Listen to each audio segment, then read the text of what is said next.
ഈ പള്ളിയുടെ ചരിത്രത്തില് നീ ഇന്ന് വരെ കുമ്പസാരിച്ച് കണ്ടിട്ടില്ലല്ലോടാ ജോയി. എന്നിട്ട് ഇപ്പൊ ഇങ്ങനെ കുമ്പസാരിക്കാൻ മാത്രം അത്രയും വലിയ എന്ത് പാപകർമ്മമാണ് നീ പുതിയതായിട്ട് ചെയ്തത്? മുമ്പ് ചെയ്തിട്ടുള്ളതിനേക്കാൾ ചെറിയ ചെറിയ പാപകർമ്മങ്ങൾ ചെയ്തതിന്റെ പേരിലും നമുക്ക് കുമ്പസാരിച്ചുകൂടെച്ചോ? തീർച്ചയായും കുഞ്ഞെ, നിനക്ക് മാനസാന്തരം വന്നിരിക്കുന്നു എന്നാണ്, നീ ദൈവത്തിങ്കിലേക്ക് മടങ്ങി വന്നിരിക്കുന്നു എന്നാണ് അത് വെളിപ്പെടുത്തുന്നത്. കുമ്പസാരം മനസ്സ് ശുദ്ധീകരിക്കാനുള്ള ഉപാധിയാണ്. പാപമുക്തിക്ക് ഇതിലും മികച്ചൊരു സിദ്ധൌഷധം വേറെ എന്താണുള്ളത്? അച്ഛോ, നമ്മുടെ സണ്ണിയാ. ഓ, ഹലോ, എന്നാണ് സണ്ണി? ഞാൻ ഇവിടെ ഇച്ചിരി കുമ്പസാരിച്ചോണ്ടിരിക്കുക. ഞാനിത് കഴിഞ്ഞ് നിന്നെ അങ്ങോട്ട് വിളിക്കാം. ഇടാ, നീ പറയുന്നത് കേൾക്ക്. ഞാൻ നിന്നെ അങ്ങോട്ട് വിളിക്കാമെന്ന് പറഞ്ഞില്ലയോ? നമ്മുടെ ആനയുടെ അച്ഛൻ എനിക്ക് വേണ്ടി വെയിറ്റ് ചെയ്യുക കുമ്പസാരം കേൾക്കാൻ. ഞാനിപ്പോൾ തന്നെ അങ്ങോട്ട് വിളിക്കാം. നേരം കളയാതെ കുമ്പസാരിക്കടാവേ, എനിക്ക് വരെ പണിയുള്ളതാ. ശരി ശരി. അച്ഛോ, ഞാൻ എൻ്റെ വീട്ടില് 2 പേരെ ഒളിപ്പിച്ചിട്ടുണ്ട്. ഞെട്ടണ്ട അച്ഛോ, ഇവര് കള്ളന്മാരും കൊലപാതകളൊന്നുമല്ല, ഒരാണും പെണ്ണുമാണ്. വെറും കാമുകന്മാര്. ഇനി നീ ഒന്നും പറയണ്ട, എനിക്കെല്ലാം മനസ്സിലായി. കൊലച്ചതിയാണല്ലോടെ ജോയി നീ ചെയ്തത്. കടുവാക്കുന്ന കുഞ്ഞൂട്ടി മക്കളൂടെ വന്നിരുന്നു, ഭ്രാന്ത് പിടിച്ച് നടക്കുക അവര്. നിനക്കിതിന്റെ വല്ല ആവശ്യം ഉണ്ടായിരുന്നോ? എനിക്ക് പേടിയാവുന്നല്ലോ കർത്താവേ. അതിന് അച്ഛനെന്തിനാ പേടിക്കുന്നു? ഇനി എങ്ങനെ അവർ ഈ വഴി വന്നാൽ അറിയാൻ മേലെന്ന് ഞാൻ എങ്ങനെയാടാ പറയുന്നത്? ഒന്നിനും ഞാനൊരു അച്ഛനല്ലയോ? കുമ്പസാര രഹസ്യം പുറത്തു പറയുന്നത് പാപകർമ്മവും കർത്താവിന് നിൽക്കാത്ത കാര്യമാണ് കേട്ടോ. പീലാത്തോസ് കർത്താവിനോട് ചെയ്തതിലും വലിയ ചെയ്താണല്ലോ ജോയി നീ എന്നോട് ചെയ്തത്. ഞാൻ ഇനി എന്ത് ചെയ്യും എന്റെ പിതാവേ? നീ തന്നെ പറ. ശരിയപ്പോ എന്തെങ്കിലും ആവശ്യം വന്നാൽ വിളിക്കാം. Thank you sir. ഓക്കെ.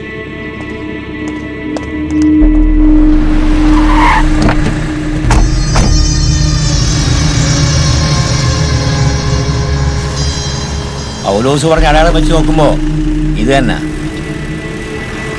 മാത്തച്ഛനപ്പി വാക്ക് വായിച്ചെന്നാ തോന്നുന്നേ. വണ്ടി ഇടറാ.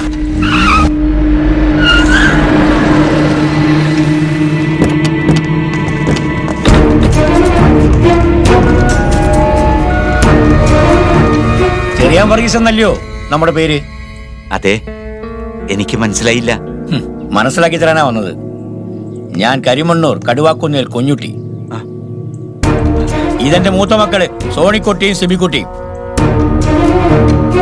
ഞങ്ങൾ ഇളയ ചെറുക്കൻ സാംകുട്ടിയെ നിങ്ങൾ എവിടെ ഒളിപ്പിച്ചു വെച്ചിരിക്കുന്നത് അറിഞ്ഞാ കൊള്ളാം. പോലീസിനെ വിട്ട് അപമാനിച്ച പോരാഞ്ഞ് പിന്നെ എന്തിനാ ഞങ്ങൾ ദ്രോഹിക്കുന്നേ? മേരി പ്ലീസ്, ഞാൻ സംസാരിച്ചോളാം ഇവരോട്. നിങ്ങളുടെ മകന്റെ യാതൊരു വിവരവും ഞങ്ങൾക്കറിയില്ല. ഞങ്ങളുടെ ഒരേ ഒരു മോള ആനി. അവളെവിടെ ഉണ്ടെന്ന് പോലും ഒരറിവുമില്ല. ഫോണിൽ വിളിച്ചിട്ട് അവളത് സ്വിച്ച് ഓഫ് ചെയ്ത് വെച്ചിരിക്കുക. എടോ ചെറിയാൻ വർഗീസേ, തന്റെ നാടകവും നിന്റെ അടുത്ത് വിലപ്പോകത്തില്ല. കളിയാക്കുവാന്നോ നിങ്ങള്? പള്ളി മുതലേക്ക് ഒരുത്ത നല്ല എ ക്ലാസ് കുടുംബമാണ് ഞങ്ങളുടേത്. 150 ഏക്കർ റബ്ബറും ചെറുക്കനെയും കൂടെ ഓസിന് അടിച്ചെടുക്കാനാ പ്ലാനെങ്കിൽ അത് നടക്കത്തില്ല. ഈ കുഞ്ഞുട്ടി അതിന് സമ്മതിക്കുകയല്ല. ഞാനൊരു അച്ഛനാണെന്ന് താങ്കൾ മറക്കരുത് സഹോദര. ഞങ്ങൾക്ക് വേണ്ട നിങ്ങളുടെ പണവും 150 ഏക്കറും ഒന്നും. എന്റെ മോക്ക് ജീവിക്കാനുള്ളതൊക്കെ ഞാൻ ഉണ്ടാക്കി വെച്ചിട്ടുണ്ട്. 40-40 വർഷത്തെ അധ്വാനം കൊണ്ട്. അത് തന്നെ അവൾക്ക് അധികമാണ്. പണം മാത്രം പോരടോ, പാരമ്പര്യം വേണം. പാരമ്പര്യം. ഈ കുടുംബമഹിമ തറവാടിത്തം എന്നൊക്കെ പറഞ്ഞ ചില കാര്യങ്ങളുണ്ട്. അതൊക്കെ ഈ മാർക്കം കൂടിയവർക്ക് എങ്ങനെ അറിയാനാ? മിസ്റ്റർ കുഞ്ഞുട്ടി, ഇത് എന്റെ വീടാ. ഈ പടിക്കൽ വന്നതെന്ന് ഇങ്ങനെ അനാവശ്യം സംസാരിക്കരുത്. ഞാനൊന്ന് ഉച്ചത്തിൽ വിളിച്ചാലും വരും നാട്ടുകാര് കുറച്ചുപേരൊക്കെ. എന്താ ചെയ്യാനുള്ളത് വെച്ചാൽ നിങ്ങളങ്ങ് ചെയ്തോ. അതിന്റെ വരുംവരായികളൊക്കെ ഞങ്ങൾ സഹിച്ചോളാം. വരേടാ. അതെ, ഞങ്ങളുടെ ചെറുക്കൻ എവിടെ കൊണ്ട് ഒളിപ്പിച്ചാലും കണ്ടുപിടിക്കും ഞങ്ങള്. അതിന്റെ വില എല്ലാരും കൂടെ അനുഭവിക്കേണ്ടി വരും. അതോർത്തോ. ഇനി അവാന്തിക്കണ്ട. പുള്ളിയുടെ വെക്കണേ. കാമുകന്മാർ അത്താഴം വല്ലതും കഴിച്ചായിരുന്നു ആൻസി? അവരെപ്പോഴേ കഴിച്ചു. അവരിപ്പോ ഉറങ്ങിക്കാണും. അതാ ഈ നേരത്ത് ബൈക്കിൽ. ഞാൻ പോയി നോക്കിച്ചോ. ആരാന്നറിയാതെ വരാന്തയിലോട്ടൊന്നും ഇറങ്ങാൻ പോണ്ട ചോദിച്ചു.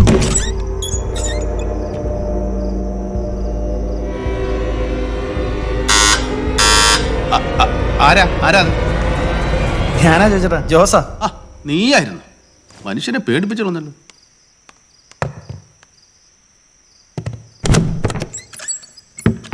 നീ എന്നതാ ജോസ ഈ നേരത്ത്? ആ കുളപ്പുറം വക്കനും കൂട്ടി ഈ വഴിക്കും കണ്ട് പോന്നിട്ടുണ്ടോന്നൊരു സംശയമുണ്ട്.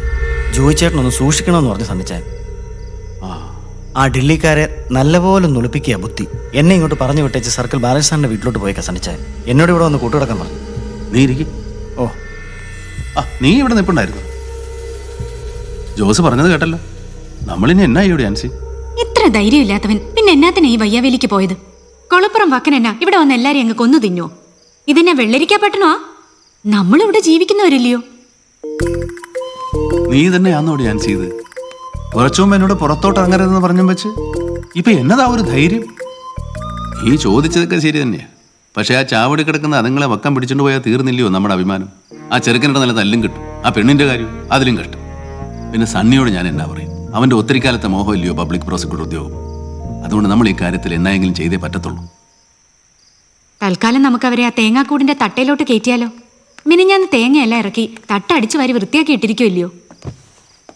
അതിനാ കോവണി അഴിച്ച് വെളിയിലിട്ടിരിക്കുമല്ലോ ആൻസി. അതൊന്നും സാരമില്ല. ഒരു മേശയുടെ പുറത്ത് സ്റ്റൂൾ വെച്ച് അങ്ങോട്ട് കയറ്റി വിട്ടാൽ മതി. നിങ്ങൾ പോയി പെണ്ണിനെയും ചെറുക്കനെയും വിളിക്കും. അപ്പോഴത്തേക്ക് ഞാനും ജോസും കൂടെ തേങ്ങാപ്പുരയുടെ താഴോട്ട് എന്ന് ഒരു മേശ പിടിച്ചിരട്ടെ. വാ.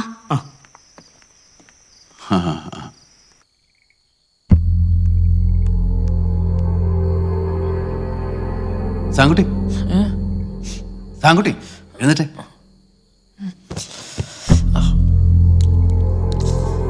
വന്നേ.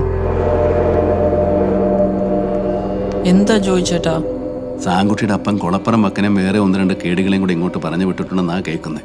സാങ്കുട്ടിയെ പിടിച്ചോണ്ട് പോവാൻ നിങ്ങളെ നല്ലതുപോലെ ഒന്ന് ഒളിപ്പിക്കണമെന്ന് ആ സണ്ണി വക്കീൽ പറഞ്ഞു വിട്ടിരിക്കുന്നത്. ഇവിടിപ്പം ഒളിക്കാൻ പറ്റിയ ഏറ്റവും നല്ല സ്ഥലം തേങ്ങാക്കൂട്ടിനെ തട്ട.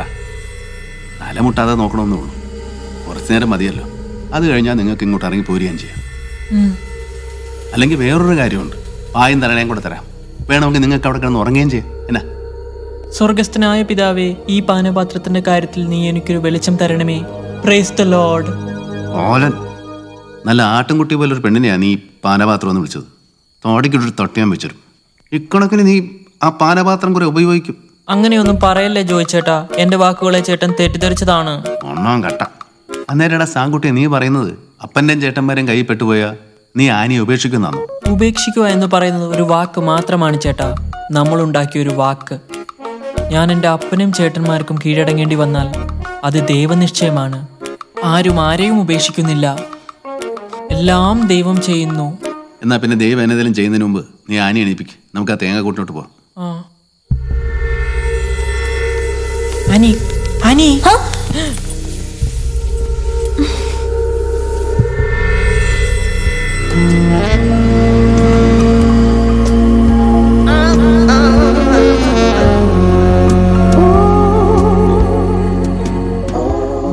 തമ്പുരാനെ, പാപചിന്തകളിൽ നീ എന്നെ നിവർത്തിക്കണമേ.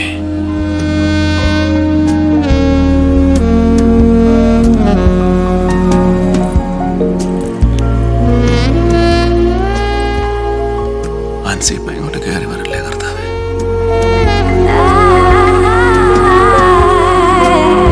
അതെ, ലേറ്റ് വേണ്ട, പ്രശ്നമുണ്ട്. ആനി, ജോയിച്ചേട്ടൻ പറയുന്നത് എന്റെ അപ്പൻ നമ്മളെ പിടിക്കാൻ ഗുണ്ടകളെ വിട്ടിട്ടുണ്ടെന്നാ. നമുക്ക് ഇവിടുത്തെ തേങ്ങാക്കൂട്ടിലോട്ട് കയറി ഒളിച്ചിരിക്കാം. Praise the Lord. If I let you go, I will never know what my life would be holding close to me. Now again we are doing the real adventurous things. Praise the Lord. എന്നതാടാ Sankutty വിളി പറയുന്നത്? ചേട്ടാ, നമ്മൾ യഥാർത്ഥമായ സാഹസിക പ്രവർത്തികൾ ചെയ്യുകയാണല്ലോ എന്ന് പറഞ്ഞ് Annie ദൈവത്തെ സ്തുതിക്കുകയാണ് ചേട്ടാ. Praise the Lord. The pleasure of this unique experience is something like the pleasure we experience from the movies, and I have no words to explain it. Thank God. സിനിമയിൽ കണ്ടിട്ടുള്ളത് പോലെ ആനന്ദകരമാണ് ഈ അനുഭവം. അതിനെ വിവരിക്കാൻ വാക്കുകളില്ല. ദൈവത്തിന് നന്ദി എന്നാണ് ചേട്ടാ ആനി പറയുന്നത്. ഓഹോ. Thanks to Joey uncle also for giving us a chance to experience this heavenly pleasure. ഈ സ്വർഗീയ ആനന്ദം അനുഭവിക്കാൻ ഞങ്ങൾക്കൊരു അവസരം ഉണ്ടാക്കി തരുന്നതിന് അവൾ ചേട്ടനും നന്ദി പറയുന്നു. No mention, no mention. Day after day, time pass away, and I can't get you out of my mind. ആദ്യം സാങ്കുട്ടി കയറും. Wow. ആനി കയറുമ്പോ പിടിച്ചോണേ സാങ്കുട്ടി. ശരി ചേട്ടാ. ഇനി ആര് കയറും? Help me, Samkuti. Come up, Annie. Come on, Annie. Try. Come up. Grab my hand. Try. സഹായിക്കോ ചേട്ടാ? Please, uncle. Pull. കൈ പിടിച്ചു.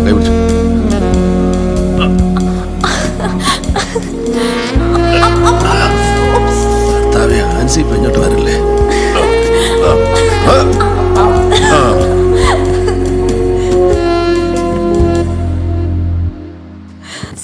ചേട്ടാ. ചേട്ടനോ? അപ്പൊ അങ്കിളും? No problem, no touch problem. ഞാനോ ആൻസോ വിളിക്കാതെ രണ്ടുപേരും അവിടെ നിന്ന് ഇറങ്ങരുത്. No ചേട്ടാ.